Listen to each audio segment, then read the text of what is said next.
11th के class में आप सभी छात्रों का एक बार फिर से स्वागत है।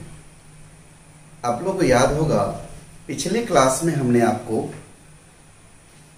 बताया था कि मोशन अंडर ग्रेविटी भी एक स्ट्रेट लाइन मोशन है और उसमें एक्सेलरेशन a बराबर g होता है। g का मान 9.8 मीटर पर सेकंड स्क्वायर लेते हैं और फीट में 32 फीट पर सेकंड स्क्वायर लेते हैं। और इसमें भी हम वो तीनों फॉर्मूला जो स्ट्रेट लाइन मोशन में एक्सेलरेशन कांस्टेंट होने पर यानी यूनिफॉर्म एक्सेलरेटेड मोशन में लगाते हैं, v बराबर u plus T, v square बराबर u स्क्वायर प्लस 2as और s बराबर u प्लस हाफ स्क्वायर, इसका इस्तेमाल करते हैं। साथ ही साथ हमने ये भी बताया था कि कब एक्सेलरेशन प्लस होगा, कब एक्सेलरेशन माइनस होगा। तो मैंने कहा था कि एक्सेलरेशन प्लस लेने के लिए वेलोसिटी के दिशा में शुरुआती वेलोसिटी इनिशियल वेलोसिटी डायरेक्शन में एक्सेलरेशन हो तो वेलोसिटी को बढ़ाएगा तो प्लस में लेंगे एक्सेलरेशन, और शुरुआती वेलोसिटी के विपरीत दिशा में होगा तो वेलोसिटी को घटाएगा तो माइनस में लेंगे एक्सेलरेशन। हम इस पर एक बात भी बताया था कि जो भी चीज शुरुआती गति के डायरेक्शन में होगा उसको प्लस लेंगे और जो उसके अपोजिट होगा उसको माइनस लेंगे। साथ ही साथ एक और बात बताया था, जिस फ्रेम से ऑब्जेक्ट को ड्रॉप करते हैं, गिराते हैं, तो उस ऑब्जेक्ट के पास शुरू में उसी फ्रेम वाला वेलोसिटी मैग्नीट्यूड में भी और डायरेक्शन में भी होता है। याद है ना? आज हम आगे बढ़ाते हैं और एक प्रॉपर केस से शुरू करते हैं। किसी ऑब्जेक्ट को हम ऊपर की ओर फेंकते हैं और देखते हैं कि उसका मोशन किस तरह का होता है और उसके साथ क्या क्या होता है। ओके, शुरू करते हैं।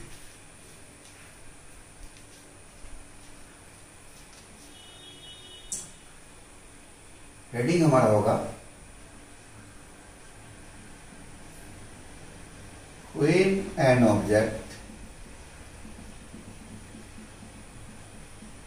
projected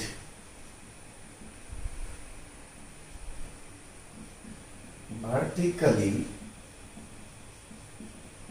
upward, then किसी वस्तु को ऊपर की ओर फेंकते हैं तब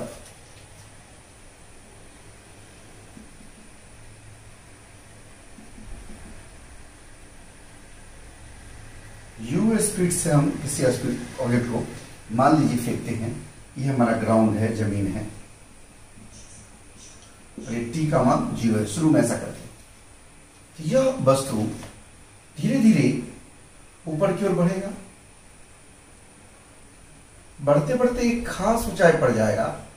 आप तो जानते हैं कि g एक्सेलरेशन हमेशा नीचे की ओर पृथ्वी की तरफ होता है, तो शुरुआती गति ऊपर की ओर है और g नीचे की तरफ है, तो वेलोसिटी घटते जाएगा और घटते घटते घटते कहीं एक ऐसा जगह आएगा जहां पर वेलोसिटी का मान 0 हो जाएगा। वहां के बाद ऑब्जेक्ट वापस लौटने लगेगा, नीचे की तरफ लौटने लगेगा। बात समझ रहे हैं? और ये जो फेंकते हैं वेलोसिटी घटते घटते 0 हो जाएगा और फिर वहां से वापस लौट करके उससे ऊपर आएगा। बात समझ रहे हैं? तो मान लीजिए कुछ देर बाद ऑब्जेक्ट कहीं यहां पहुंच गया, इस जगह पहुंच गया। यहां शुरू किए थे, इस जगह का नाम देते हैं कुछ ए देते हैं हम ए, और कुछ देर बाद ये बी पर पहुंच गया और इसका बी पर वेलोसिटी जो है वो वी हो गई। जरा गौर करिएगा। Let us consider an object projected vertically upward with initial speed u। अभी हम ए से बी तक के मोशन में विचार करते हैं। जरा ए टू बी हम बात कर रहे हैं। तो यू हमारा जो है शुरुआती गति, ये इनिशियल वेलोसिटी कितना है? यू है। इनिशियल वेलोसिटी कितना है? यू है। किस दिशा में है? ऊपर की ओर। और ए बराबर जी नीचे की ओर होगा, हमेशा पृथ्वी की सरफेस पर होता है, तो शुरुआती के अपोजिट है तो माइनस होगी। और समय टी के बाद मान लीजिए यहां से यहां पहुंचने में समय जो लग गया वो हो गया टी, यहां पर टी बराबर 0 शुरुआत था ए पर, और यहां पहुंचने पर समय टी हो गया, और इस दौरान वेलोसिटी v कितना हो गया ये हम जानना चाहते हैं। सोचिए स्ट्रेट लाइन मोशन में कौन सा फॉर्मूला लगाए ताकि हम v जान जाएंगे। आप तो जानते हैं u और a चाहिए, u और a तो दिया ही हुआ है, फॉर्मूला लगाएंगे हम v बराबर u प्लस at, यानी v बराबर u का मान तो u ही है और a का मान माइनस जी है।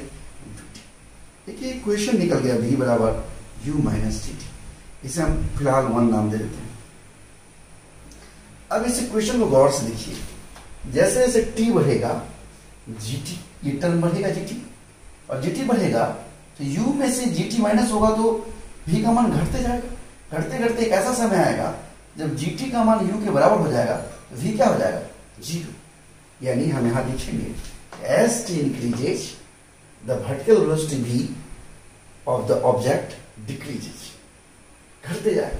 और प्रोजेक्टर मतलब फेंकना है, ऊपर की ओर फेंके तो क्या होगा वेलोसिटी v घटते जाएगा, और एक ऐसा टाइम आएगा जब v का मान क्या हो जाएगा 0 हो जाएगा। और जब 0 हो गया तो मतलब इससे ऊपर और नहीं जाएगा, यानी ये क्या हो गया मैक्सिमम हाइट, यानी ये अधिक से अधिक कितना ऊंचा गया।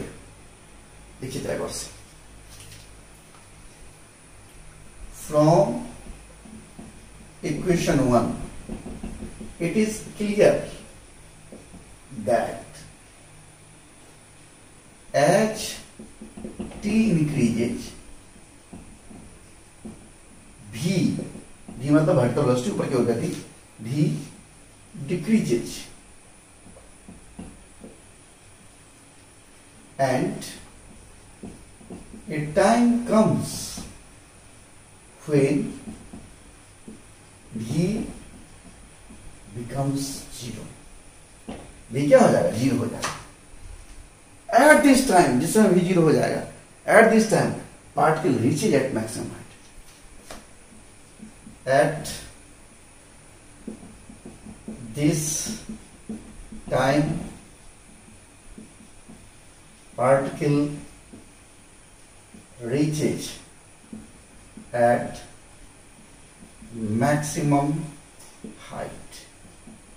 पार्टिकल कहां पहुंच जाएगा at this time, particle reaches पहुंच जाता है कहां पर मैक्सिमम हाइट पर। At this time particle reaches at maximum height, यानी इस समय पार्टिकल अधिकतम ऊंचाई पर पहुंच जाता है। तो आप समझ गए। अब टाइम और बढ़ेगा, टाइम और बढ़ेगा, अभी तो जीटी यू के बराबर हो गया तब ना v 0 हुआ। अब टाइम और बढ़ेगा तो जीटी बड़ा हो जाएगा यू से, v नेगेटिव जाएगा, पार्टिकल लौटने लगेगा। And after this time particle fall down। Okay, तो सबसे पहले हम ये जानते हैं कि यहां से यहां पहुंचने में, अधिकतम ऊंचाई तक पहुंचने में, यहां से ए से अधिकतम ऊंचाई तक पहुंचने में कितना समय लगेगा, यानी टाइम ऑफ एसेंट पहले जानते हैं। टाइम ऑफ एसेंट,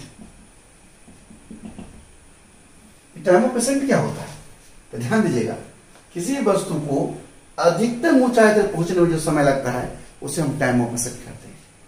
ये क्या है time, it is time taken to reach the maximum height. ये अधिकतम ऊंचाई तक पहुंचने में लगा समय। अब देखिए कि अधिकतम ऊंचाई पर पहुंचने पर फिजिकल चेंज, भौतिक चेंज क्या हो रहा है, तो वेलोसिटी जो है वो 0 हो जा रहा है। अधिकतम ऊंचाई पहुंच गया, कैसे पहुंचेगा, तो जब वेलोसिटी 0 हो गया यानी और ऊपर नहीं जा रहा है। यहां पर लिख देते हैं एट मैक्सिमम हाइट v क्या हो जाएगा 0। तो जब v 0 हो जाएगा, ये v 0 हो जाएगा तो क्वेश्चन 1 से देखिए क्या होगा, फ्रॉम 1 एक से क्या होगा 0 बराबर u माइनस जी टी। इसीलिए यहां से आगे लिख जगह नहीं है इसलिए लिखना, इसीलिए जी टी बराबर क्या हो गया u, या t बराबर क्या हो गया u h। यानी समय कितना लगेगा जब ये भी जीरो हो जाएगा, ये भी जीरो हो जाएगा, भी जीरो हो जाएगा मतलब अधिकतम जगह पहुंच जाएगा, तो यू बाई जी समय के बाद। इसी को हम लोग कहते हैं time of accent, time of accent. हम आगे इसको टी में ए लगा देंगे, मुझे टाइम ऑफ एसेंट लिख रहा है। तो देखिए आप मान लीजिए जी का मान अगर हम 10 ले लें सुविधा के लिए, किसी वस्तु को 20 मीटर पर सेकंड से ऊपर फेंकते हैं और इसका मान 10 लेते 10 होना 2 सेकंड में अधिकतम जगह पहुंच जाएगा। यानी कितना स्पीड से फेंके ये पता हो हमको, तो कितना देर में मैक्सिमम हाइट पहुंच जाएगा निकाल सकते हैं, है ना साहब। ये भी एक प्रॉब्लम ही है, एक सवाल ही है, एक सिचुएशन है, ऐसे ही न्यूमेरिकल होता है। इसे एक छोटा सा हिस्सा न्यूमेरिकल में आपको आता है, जरा इसको नोट कर लीजिए।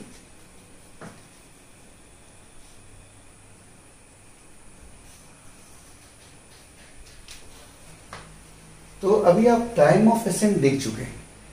अब देखते हैं कि यह अधिक से अधिक कितना ऊपर जाएगा, यानी मैक्सिमम हाइट क्या होगा। मैक्सिमम हाइट, मैक्सिमम हाइट, ध्यान दीजिएगा। मैक्सिमम हाइट जानने के लिए फिजिकल चेंजेस को देखिए क्या क्या हो रहा है। सबसे पहला बात, कई प्रकार से देख सकते हैं। एक तरीका देखिए, u का मान u ऊपर की ओर तो है ही, a का मान g नीचे की ओर है, इसका अपोजिट इसलिए माइनस लगा देते हैं। यहां आप देख रहे हैं माइनस जी। अच्छा, और मैक्सिमम हाइट पर v का मान क्या है, 0 है। एट मैक्सिमम हाइट v क्या है, 0। और आपको दूरी जानना है, कितना दूर गया ऊपर, वही तो हमारा हाइट है h, यही आपको जानना है।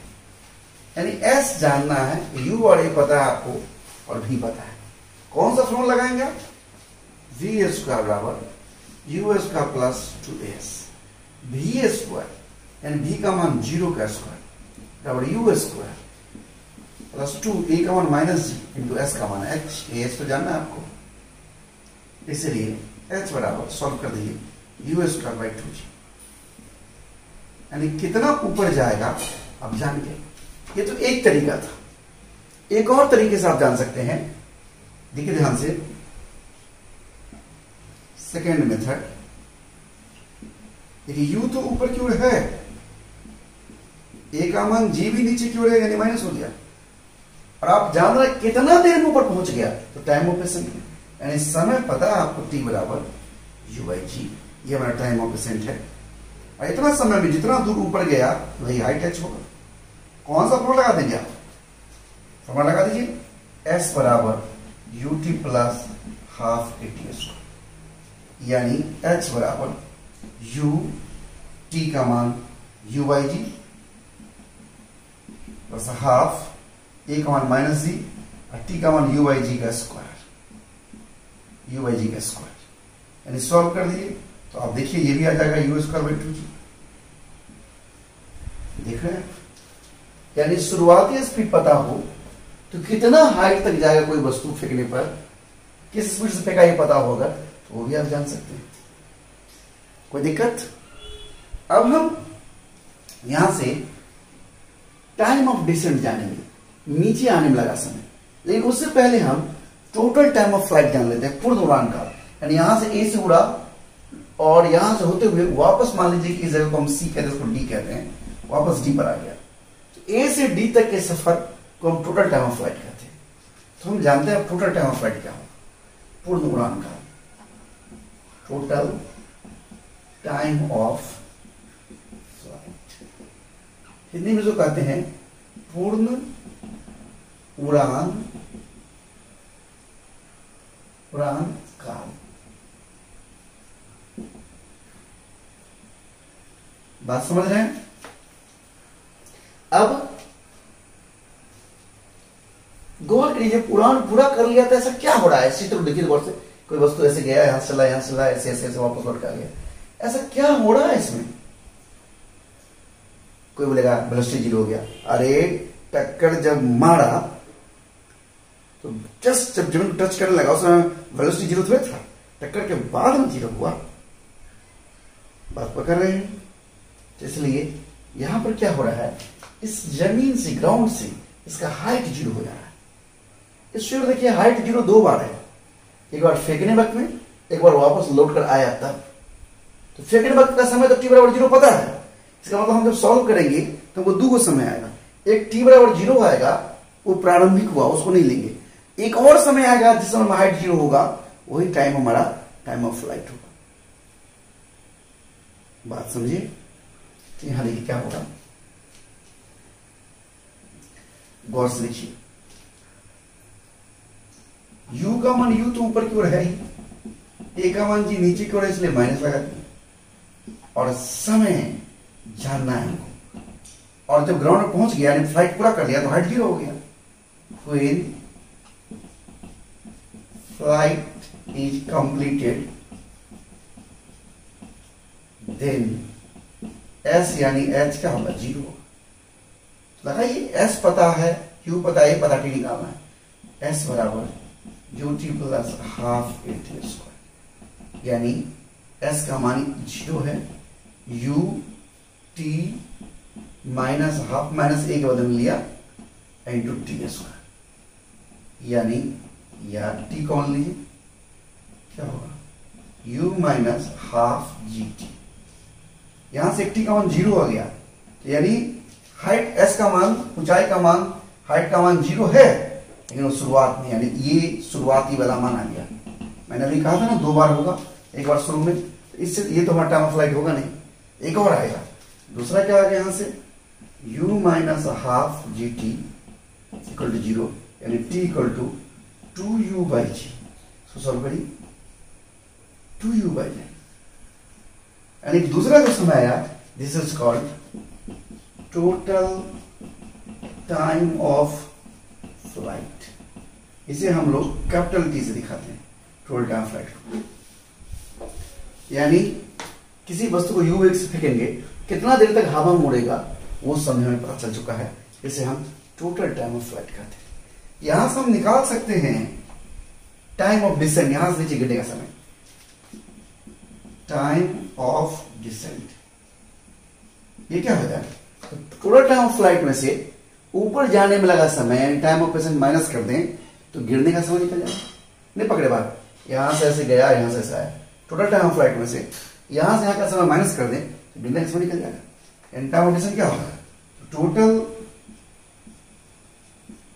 Time of flight minus time of descent. ये जो घटाइएगा, टोटल टाइम ऑफ फ्लाइट क्या है, 2u बाई जी है, 2u बाई जी, उससे घटाइएगा u बाई जी, तो ये क्या आ जाएगा, u बाई जी। आप गौर से देखिए, यानी ये वही आ गया जो टाइम ऑफ एसेंट था। इसका मतलब यहां से निष्कर्ष निकल गया कि टाइम ऑफ एसेंट बराबर है time of descent. Time of descent मतलब नीचे गिरने वाला समय, टाइम ऑफ डिसेंट मतलब नीचे गिरने वाला समय, वहां से यहां आने का समय। हम और भी इस पर बातें करेंगे, अभी आप इसको नोट करिए।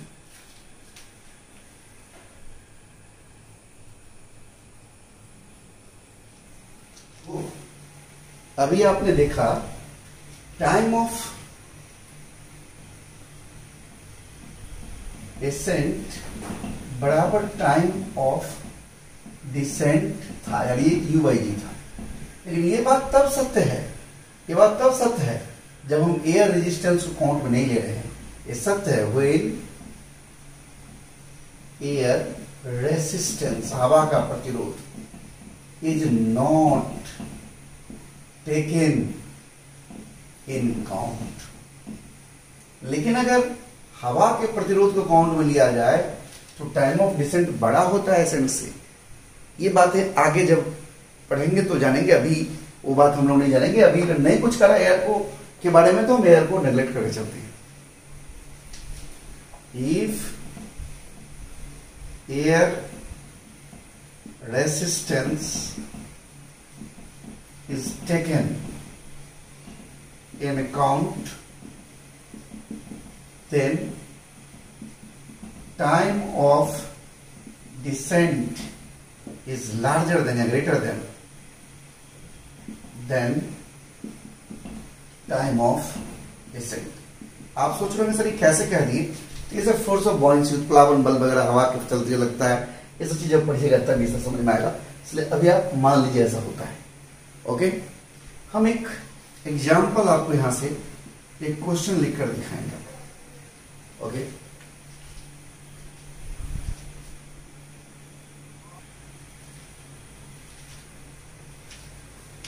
ये कहता है आउट ऑफ एक्साइटमेंट, एक्साइटमेंट बहुत खुश होकर एक cricketer throws the ball up in the air, ball को ऊपर की ओर हवा में फेंकता है।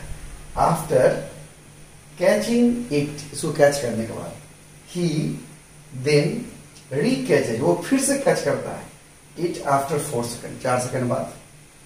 How below the ball was, ball कितना नीचे होगा from its, how below the ball was, ball कितना नीचे था फ्रॉम इट्स हाईएस्ट पॉइंट, अपना अधिकतम ऊंचाई से, आफ्टर 3 सेकेंड, 3 सेकेंड बाद, फ्रॉम स्टार्ट, स्टार्टिंग से।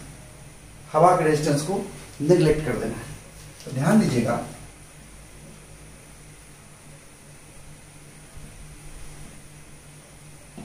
सोचिए ये क्रिकेटर है, ये बॉल को ऊपर की ओर फेंका, मान लीजिए कि यू वेग से फेंका होगा और ये बॉल ऊपर गया, फिर ये वापस इसको कैच कर लिया। इस दौरान 4 सेकंड लगा, यानी 4 सेकंड क्या है, टोटल टाइम ऑफ फ्लाइट है, टोटल टाइम ऑफ फ्लाइट हो गया, फ्लाइट टी इक्वल टू हो गया 4 सेकंड। इसका मतलब बॉल को 2 सेकंड जाने में लगा और 2 सेकंड आने में लगा होगा। टाइम ऑफ एसेंट जो होगा, टोटल टाइम ऑफ फ्लाइट आधा है। अब गौर से देखिए, टोटल टाइम ऑफ फ्लाइट क्या था, 2u/g, और टाइम ऑफ एसेंट क्या था, u/g, आधा था ना टाइम ऑफ एसेंट इसका, तो यानी 2 सेकंड। आप देखिए 2 सेकंड जाने में लग गया और फेंकने के 3 सेकंड आप पूछ रहा है, तो 2 सेकंड जाने में लगे, यहां पर तो वेलोसिटी 0 हो गया होगा, तो मतलब कितना देर गिरेगा, 1 सेकंड गिरेगा मात्र, यानी 1 सेकंड तक गिरना है। और ए बराबर जी तो नीचे की ओर है ही, और मैं हमेशा कहता हूं कि यहाँ के बाद बॉल नीचे आया, यानी दिशा वेलोसिटी को आप नीचे की ओर मानिए, और ए बराबर जी भी नीचे की ओर, इसलिए ए प्लस हो गया। ए प्लस क्यों हुआ, तो नीचे की ओर, यानी यहां से शुरुआती वेलोसिटी 0 जो है वो नीचे की ओर है, और ए बराबर और एक्सेलरेशन जो है वो भी नीचे की ओर है, इसलिए ए प्लस हो गया। तो अब देखिए, यानी वास्तव में अगर हम यहां से बात करें, इस जगह को ए कह दें, इसको बी कह दें, ए टू बी बात करें, यू हमारा क्या है, 0 शुरुआती, ए बराबर जी प्लस में हुआ और 1 ही सेकंड तक चलना है, 1 सेकंड तक चलना है, तो जितना नीचे आ जाए, तो मैक्सिमम हाइट से वही ना नीचे आए, वो वही तो पूछ रहा है, ठीक है ना। तो हाउ बिलो, कितना नीचे, द बॉल वाज, बॉल था होगा, from its highest point, highest point से कितना नीचे था, ये जो निकालना है, तो लगा दीजिए एस बराबर ut plus half at square, यानी तो 0 हो गया, हाफ ए का मान g इंटू टी का मान 1 का स्क्वायर, यानी g/2, यानी 9.8/2, यानी 4.9 मीटर। देखिए निकल गया कितना नीचे। अगर इसी में पूछ देता कि ऊपर वाले सवाल में बताइए कि बॉल को किस रफ्तार से फेंका गया होगा, पूछ देता in above question find the speed of projection, बताओ फेंकना, प्रोजेक्शन ऑफ बॉल, तो आप क्या करेंगे, देखिए टोटल टाइम ऑफ फ्लाइट दिया हुआ है 4 सेकेंड, और total time of flight T जो होता है 2u/g बराबर 4, इसलिए ये 2u बराबर 4g, u बराबर 2 से काट दीजिए 2g, यानी g का मान डाल दीजिए 19.6 मीटर पर सेकेंड। इतना से फेंके तो भी निकल जाएगा, जो भी पूछेगा निकल जाएगा। आप बात समझ रहे हैं, नोट कर लीजिए।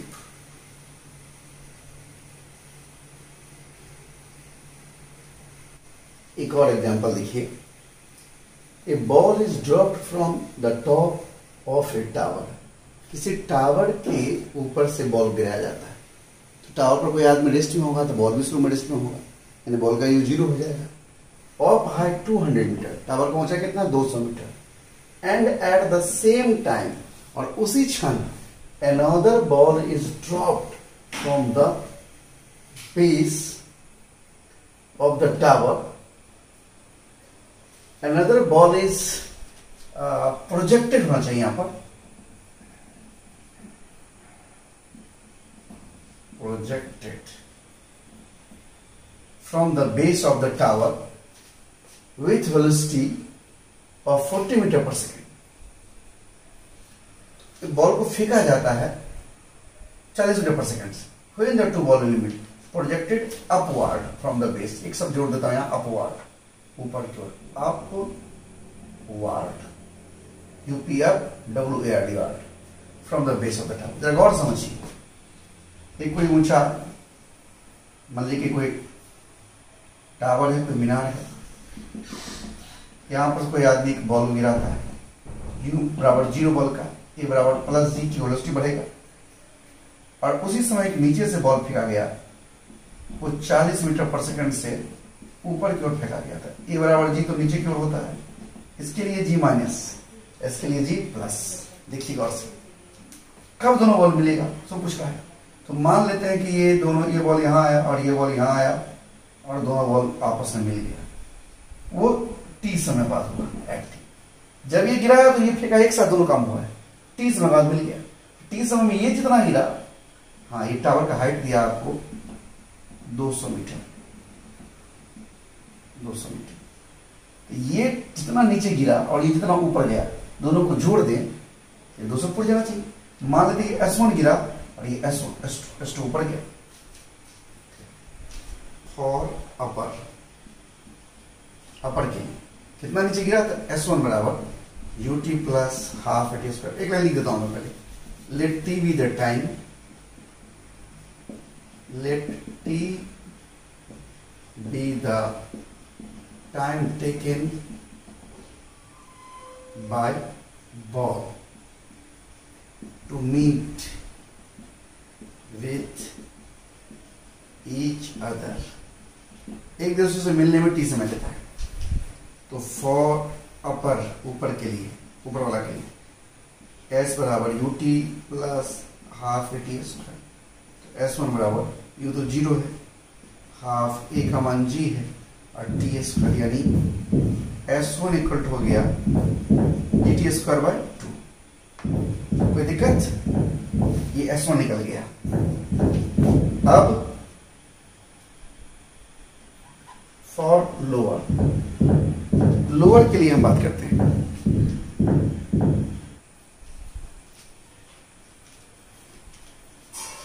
अब लोअर के लिए देखिए, लोअर के लिए u का मान 40 मीटर पर सेकंड ऊपर की ओर है, a बराबर g, नीचे की ओर है यानी माइनस होगा, पर t समय के बाद दोनों मिल रहा है, चलिए S2 निकालते हैं। S2 बराबर ut plus half at square, यानी 40 into T plus half T square, S2। अब इस फिगर से देख रहे हैं कि S1 और S2 मिलकर 200 फोड़ना चाहिए। फ्रॉम फिगर क्या होगा, H equal to S1 plus S2, यानी 200 इक्वल टू S1 क्या, GT square by 2, GT square by 2 plus ये क्या है 40t plus half GT square. दोनों को सॉल्व करिए, यानी 40t 200 से t equal to 5 second, 5 second में दोनों बॉल एक दूसरे से मिल जाए। कोई परेशानी? ओके, नोट कर लीजिए। और आज यहीं तक रखते हैं, और भी एग्जांपल्स अगले क्लास में हम दिखाएंगे। Okay bye.